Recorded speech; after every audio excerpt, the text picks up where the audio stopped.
no excuse ever for hatred. There is no excuse ever for bigotry and intolerance and prejudice. We're to love as God loved us.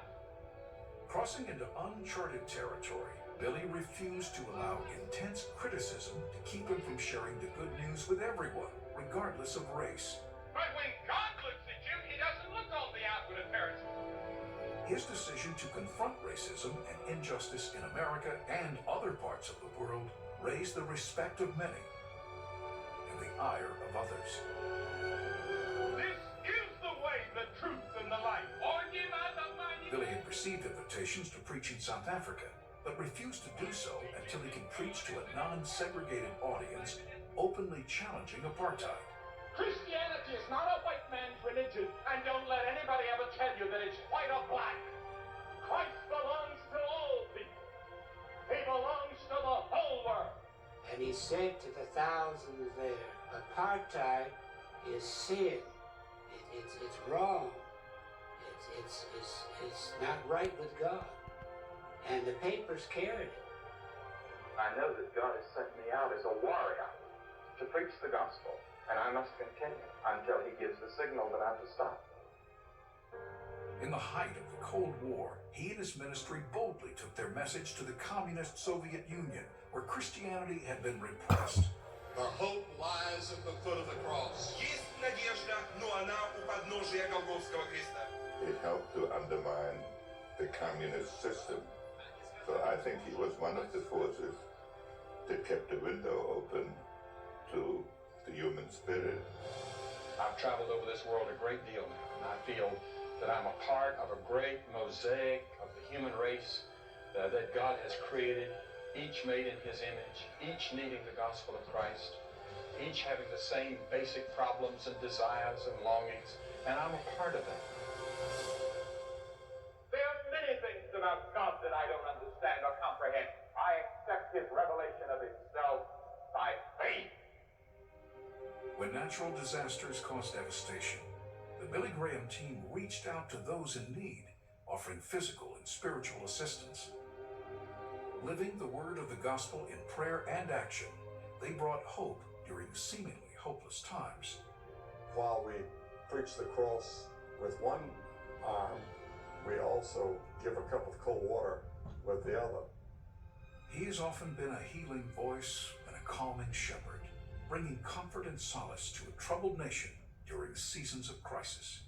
This event reminds us of the brevity and the uncertainty of life. We never know when we too will be called into eternity. My prayer today is that we will feel the loving arms of God wrapped around us, and will know in our hearts that he will never forsake us as we trust in him. I think one of my ministries as I get older is to help advise and counsel younger evangelists and put at their disposal whatever we have learned. As a result of his international experiences, Billy Graham's vision for reaching the world began to broaden. After much prayer, the team began an immense effort to train evangelists and provide resources for them to reach the remote parts of the globe. And I see those hungry, thirsty millions, and I say, oh God, you have said, go into all the world and declare this message. That's our job as evangelists. In 1983, 1986, and again in 2000, the Billy Graham Evangelistic Association invited thousands of evangelists to gather in Amsterdam for worship and intense training that brought worldwide impact. Amsterdam 2000 was a phenomenon. And this is one of the things that's come out of Dr. Graham's ministry. It isn't just that millions of people have been won to a faith in Jesus Christ. Also, thousands upon thousands of new evangelists have been born out of his ministry. Sometimes I get so sick of seeing the name Billy Graham as though I'm the whole thing. And I know that it's a work of many people being used of the Lord and offering their special gifts to us. I've heard people say, who's going to replace you, Billy Graham? Over the years, we've had evangelists that have come from around the world for training. And my father has said each time, they are the ones who are going to replace me. It's a privilege for me to be able to present to you my father, Dr. Billy Graham. Daddy? In the late 1980s, Franklin Graham joined his father's ministry. His festivals have traveled the world, carrying on Billy's mission of proclaiming the message of Jesus Christ. Back with your sin tonight and come by faith to his son, Jesus Christ. God will put his arms around you. He'll say, welcome home. In the years that followed, Billy spent less time in the public eye and more time writing.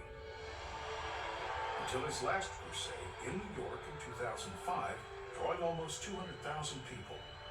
I go to prepare a place for you, said Jesus.